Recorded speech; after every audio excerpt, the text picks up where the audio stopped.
বিসমিল্লাহির রহমানির রহিম। সুপ্রিয় শিক্ষার্থী বন্ধুরা, আমি আবারও তোমাদের মাঝে অনলাইন ক্লাস নিয়ে হাজির হয়েছি। আমি মোহাম্মদ আতিকুর রহমান, সহকারী শিক্ষক, গণিত বিজ্ঞান, মজিদপুর উচ্চ বিদ্যালয়। আমি আজ অষ্টম শ্রেণীর শিক্ষার্থীদের জন্য গণিত ক্লাসের পঞ্চম অধ্যায় বীজগণিতীয় ভগ্নাংশ নিয়ে আলোচনা করব।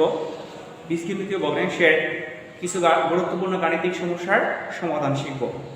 তো অষ্টম শ্রেণীর যে সকল শিক্ষার্থীরা আছো তারা সকলেই মনোযোগ সহকারে ক্লাসটা দেখবা এবং বোঝার চেষ্টা করবা।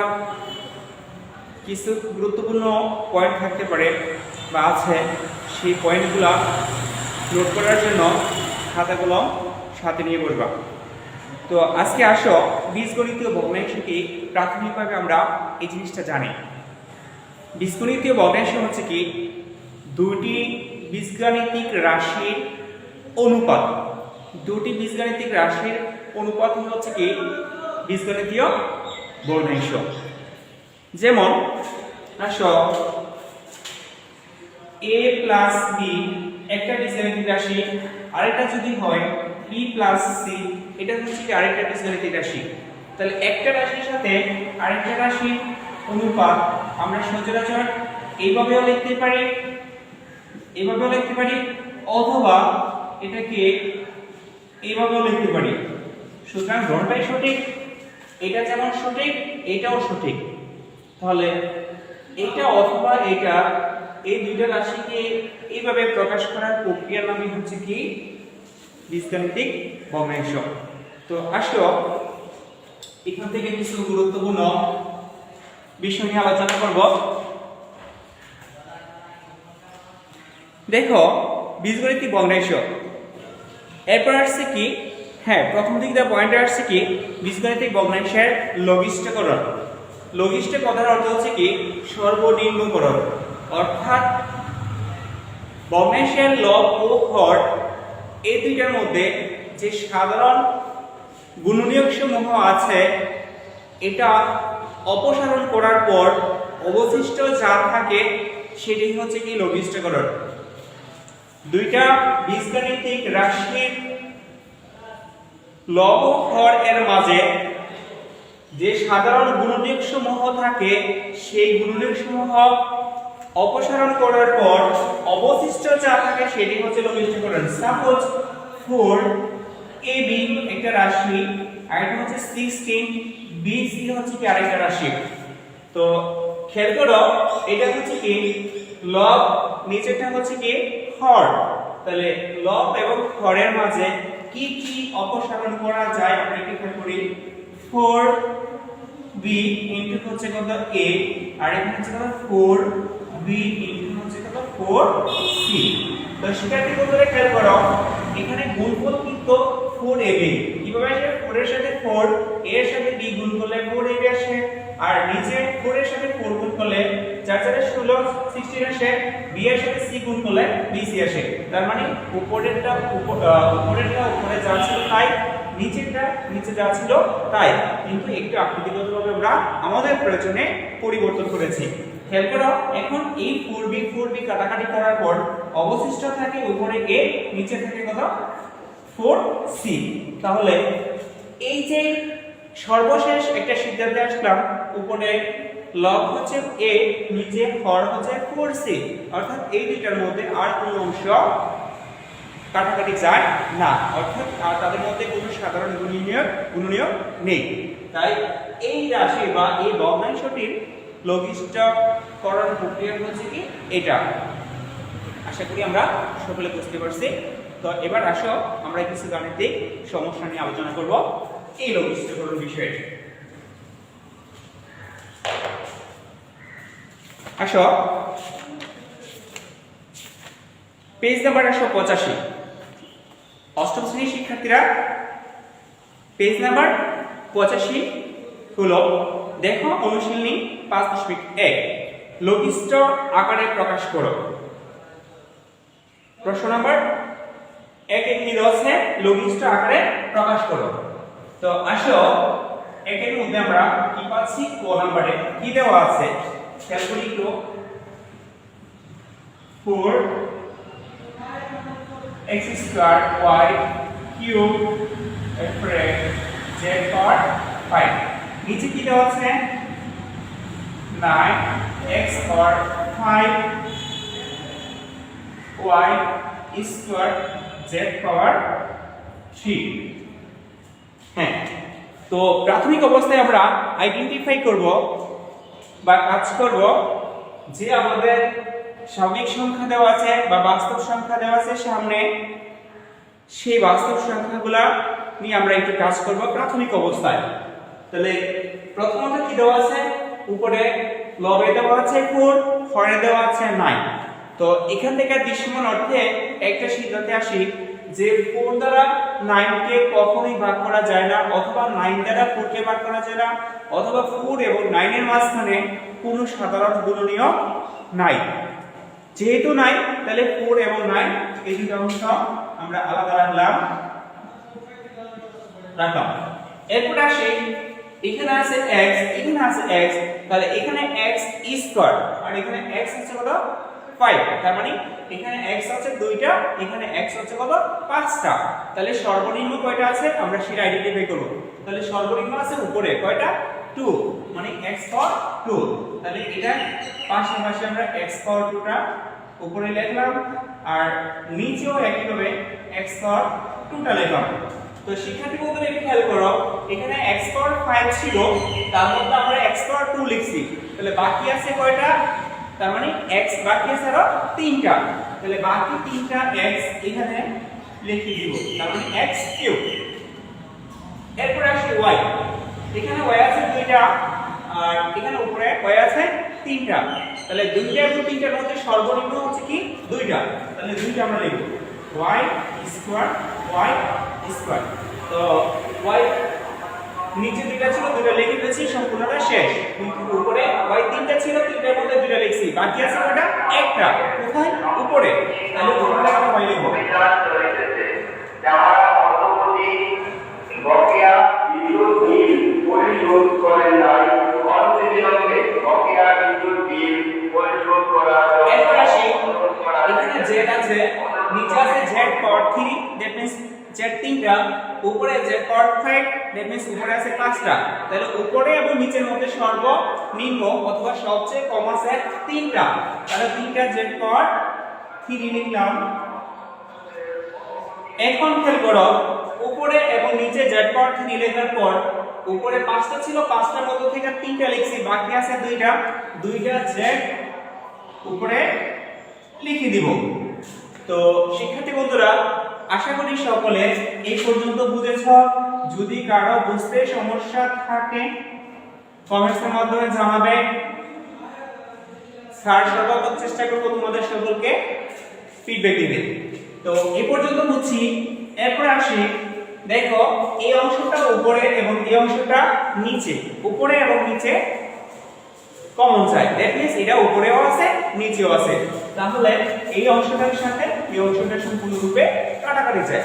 তাহলে বাকি রইল কত, উপরে বাকি আছে 4y z স্কয়ার, নিচে বাকি আছে 9x কিউব। এই দুটার মধ্যে আর কোনো সাধারণ গুণনীয় নাই। যেহেতু এই দুটার মধ্যে সাধারণ গুণনীয় নাই, তাহলে এটাই হচ্ছে কি লঘিষ্ঠ আকারে প্রকাশ। আশা করি আমরা সকলে এই পর্যন্ত বুঝতে পারছি। তাহলে এই অঙ্কটার এই ভগ্নাংশটার লঘিষ্ঠ আকারে প্রকাশ হচ্ছে কি এটা। এই পর্যন্ত সকলে বুঝছি। এরপরে পর্যায়ক্রমে বাকি যে গাণিতিক সমস্যাগুলো আছে আমরা একইভাবে করে নিতে পারি। তো এরপরে আসো খ নাম্বারটা নিচে করো, গ নাম্বারটায় আসি। গ নাম্বারে কি বলছে,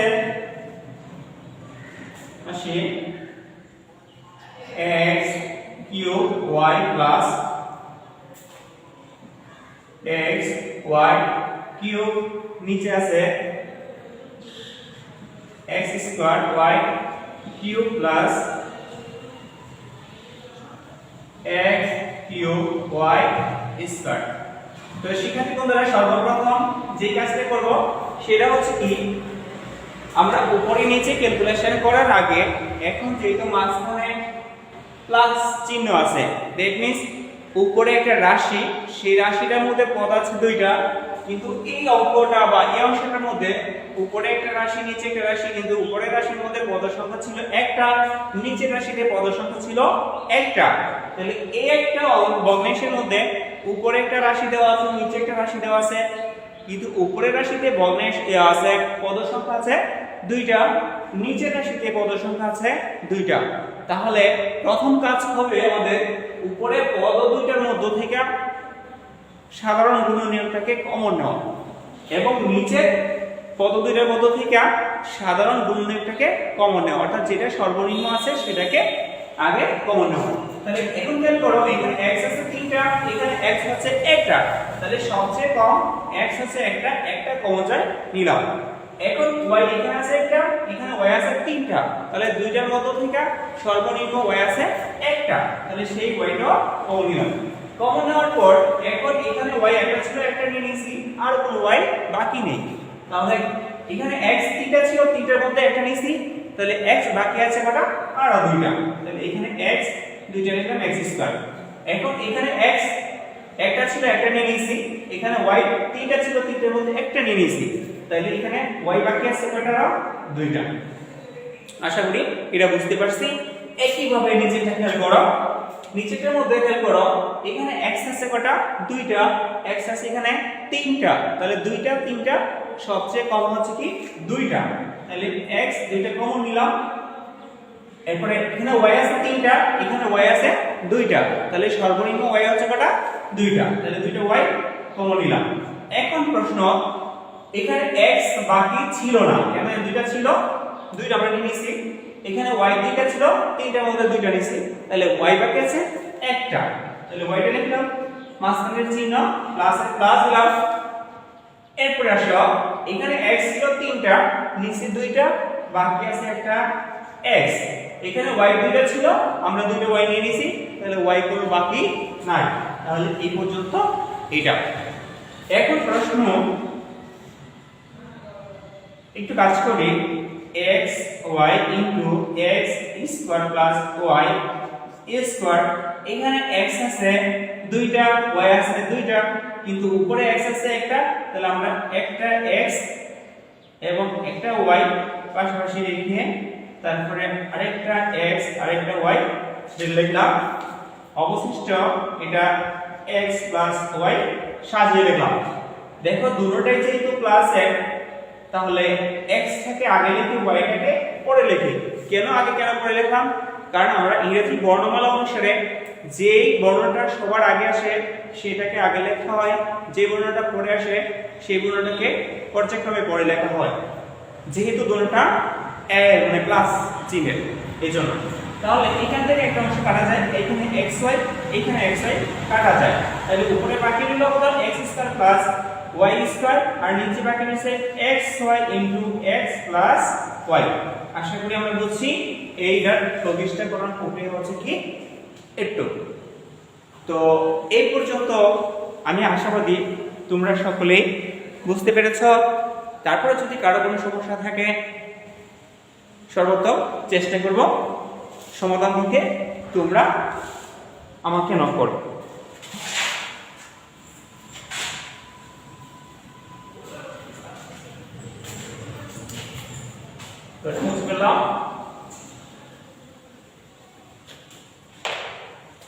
হ্যাঁ, এরপরে আসো কোন নাম্বারটা?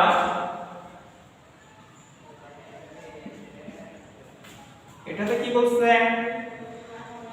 x square minus 6x plus 5, নিচে আছে x স্কয়ার মাইনাস 25। শিক্ষার্থী বন্ধুরা, এখানে খেয়াল করো, এই ভগ্নাংশটার মধ্যে লবে দেওয়া আছে কত? একটা রাশি, সেই রাশির মধ্যে পদ সংখ্যা হচ্ছে তিনটা, উপরের রাশিতে পদ সংখ্যা দেওয়া আছে কয়টা? তিনটা। পদ সংখ্যা তোমাদের পূর্ববর্তী ক্লাসে আলোচনা করা হয়েছিল, ক্লাস 6 এ থাকা অবস্থায়। তোমাদের ক্লাস 6 এ পদ সংখ্যার একটা অধ্যায় ছিল যে একটা ভগ্নাংশের অথবা একটা রাশিতে কয়টা পদ আছে, তো সেখানে সেটা আসো তোমাদের সেই সাথে একটু আলোচনা করতেছি। আবার যে পদ সংখ্যাটা সাধারণত প্লাস অথবা মাইনাস চিহ্ন দ্বারা ডিফারেন্স করা হয়। প্লাস এবং মাইনাসের আগ পর্যন্ত একটা পদ, তারপরেরটা আরেকটা পদ, তারপরেরটা আরেকটা পদ। অর্থাৎ এখানে প্লাস মাইনাস চিহ্নটার আগেরটা একটা পদ, এরপর এটা একটা পদ, এরপরে এটা হচ্ছে কি আরেকটা পদ। তার মানে রাশি যদিও একটা, কিন্তু পদের সংখ্যা হচ্ছে এখানে তিনটা। আর নিচেরটার মধ্যে রাশি হচ্ছে একটা, পদের সংখ্যা হচ্ছে তিনটা। বাংলা ব্যাকরণের বর্ণনা অনুসারে আমরা প্রথমে বর্ণ শিখছি, তারপরে শব্দ শিখছি, তারপরে শব্দ দিয়ে কি করছি, বাক্য তৈরি করছি। তো বাক্যটা হচ্ছে কি গণিত শাস্ত্রের একটা সমীকরণের মতো অথবা একটা রাশির মতো। সমীকরণ করে আসি রাশির মতো।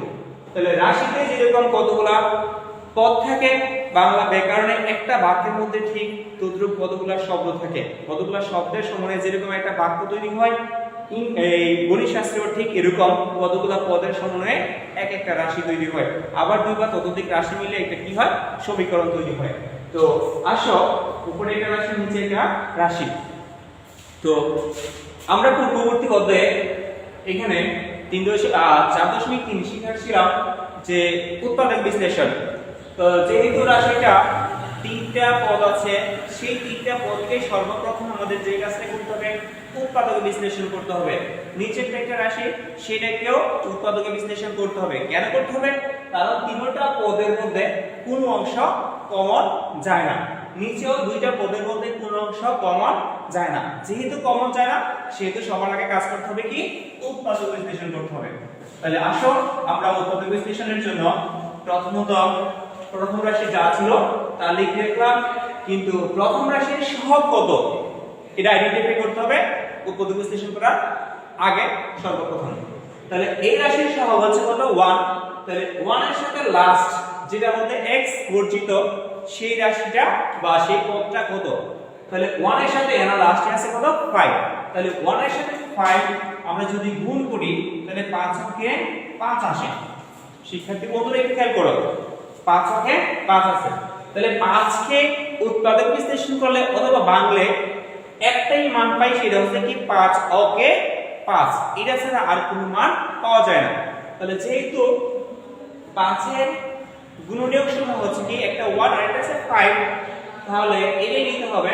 তাহলে 1 এর সাথে 5 কি করলে মাঝখানের সংখ্যা 6 মিলে, 1 এর সাথে 5 কেবলমাত্র যোগ করলে, 1 এর সাথে 5 যোগ করলে যোগফল মাঝখানের সংখ্যা 6 হয়।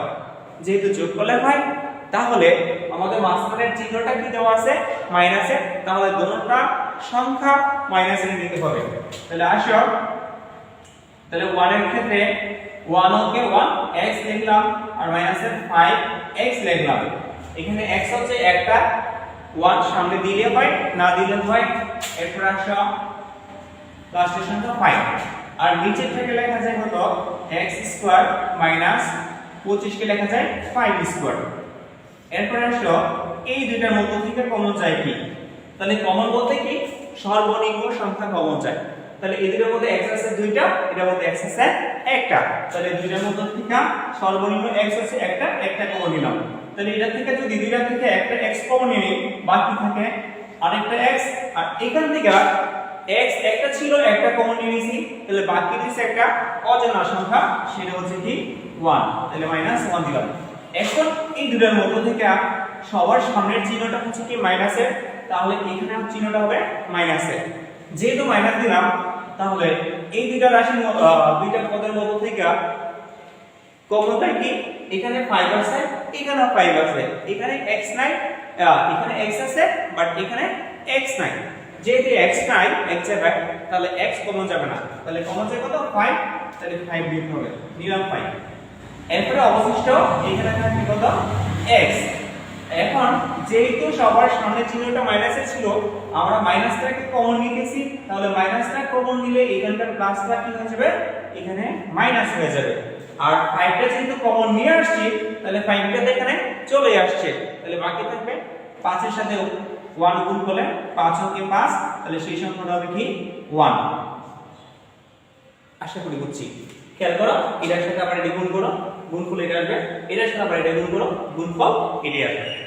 আর নিচেরটা কি আসে, নিচেরটা খেয়াল করো, নিচেরটা a স্কয়ার মাইনাস b স্কয়ারের সূত্র করে।